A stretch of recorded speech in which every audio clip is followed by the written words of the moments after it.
GTM Podcast 38 Blessing of Life. Blessing 3. Expressing respect to those worthy of respect. Illustrative examples. Hello everyone.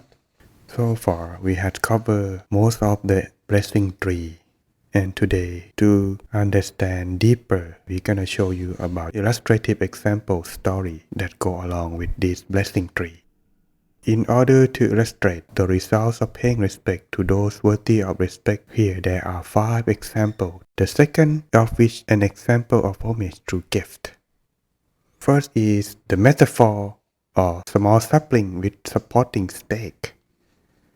When a new grown tree is still a flimsy sapling, it needs a supporting stake to protect it against strong winds. Otherwise, it will be blown down or torn up by its roots. Similarly, one who hopes for spiritual progress in one's life needs to express respect to those worthy of respect, to keep a place for those people in one's heart, so that those people can be a guiding light and example and a protection against false view and unwholesomeness which might otherwise reappear in one's life. The second example we like to talk is the story of Sumana, the garland maker. In the time of the Lord Buddha, within the walls of the palace, the workers divide themselves up into different sections, and one of the sections was specifically for flower arranging. The section head was called Sumana, and his duty was to arrange flowers to decorate the palace, to decorate the throne, and even decorate the royal bed chamber of the king, to give all of these places a delightful fragrance. Sumana fulfilled his duty to the satisfaction of all the palace every day, year in, year out, without ever slipping up. One day, in the season where the flowers were the hardest to find, Sumana traveled to every part of the city, and wherever there were flowers to be bought, he would buy them all. No one else in the city had any flower left to use for themselves. Every last flower in the city had to be used for decoration of the palace. Even though Sumana had exclusive rights to all flowers in the city, because the dry season had caused a drought, he could hardly find any flower. Even food was scarce, let alone flowers. One day, the flowers were so scarce. In the whole of the city, all Sumana could find were 8 buckets of jasmine flowers. Really, this wasn't enough to decorate the palace, but it was better than nothing. That day, as Sumana was bringing the 8 buckets of jasmine flower to the palace, he met with the Lord Buddha along the way. The Lord Buddha was on alms round. Sumana regularly attended the Buddha's sermons, but he had never really had the chance to make a decent offering to the Buddha, partly because of his poverty and partly because his faith was not very profound.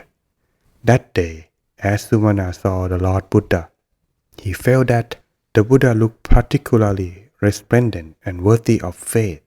The deportment of the Buddha seemed so perfect in every respect that he felt that it was only fitting to bow down before him. Sumana's next thought was that all he had was 8 buckets of flowers. If he used them to honor the king, all the king could give was income, food, and clothing to see him through the present lifetime. However, that day, he was going to pay respect to the Lord Buddha to create for himself the positive karma that would bring him benefits not just in this lifetime, but in many lifetimes to come. Even if the king were to execute him, it wouldn't affect the good result of these deeds. Sumana raised the flower to his forehead, and when he had made his resolution, sprinkled the jasmine flower on the path ahead of the Lord Buddha with the intention that the Buddha would walk up on his fragrance offering. The Lord Buddha saw the strength of Sumana's faith to the degree that he was prepared to lay down his life in order to make this offering. Thus, The Lord Buddha created a miracle in order to bring Sumana real joy, to allow him to gain full merit of his generous deed and lead him to attain enlightenment in the future. Thus, as soon as the flowers were released from Sumana's hand, the flower floating up as a net of flower above where the Lord Buddha stood, and this net would follow the Buddha wherever he went. At both sides of the path, all of the householders came out of their house to see the miraculous sight, and were inspired by the sight of the flowers which seemed to have a life of their own in honor of the Lord Buddha. Through Sumana's faith, together with the power of the perfections of the Lord Buddha, the jasmine flowers sent their scent throughout the whole city. The scent followed the Lord Buddha wherever he went, and this attracted everyone out of their house to see the sight of the Lord Buddha. Many people had seen the Lord Buddha before, but they had never been inspired by him. But that day, the sight of the Lord Buddha was so impressed that many of the people were inspired to faith. Those who were only sight faithfully put their hands together in a gesture of a prayer. Those who were more inspired raised their hands in a gesture of a prayer and offered words in praise of the Lord Buddha. Those whose faith were even greater prepared food to offer into the Buddha's bowl and follow him around to see what would happen to the flowers. The Buddha's arms round took him all over the city and eventually brought him to the front of the palace. The king heard the news and came to keep alms himself. Then the king invited the Buddha to take his breakfast in the palace. As the Buddha was taking his meal, the ceiling of flowers remained above him, while the Buddha gave his blessing and until he returned to Jetavana temple. As he entered the temple, the flower fell down in a pile at the temple gate. These only add to the faith of the followers, and even Sumana thought, if the king is to execute me for failing in my duty, it has certainly been worth it. By contrast, Sumana's wife thought the opposite. She wondered how her husband could have been so incredibly stupid.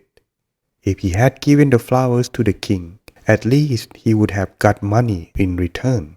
By giving the flowers to the Buddha, he got no money in return.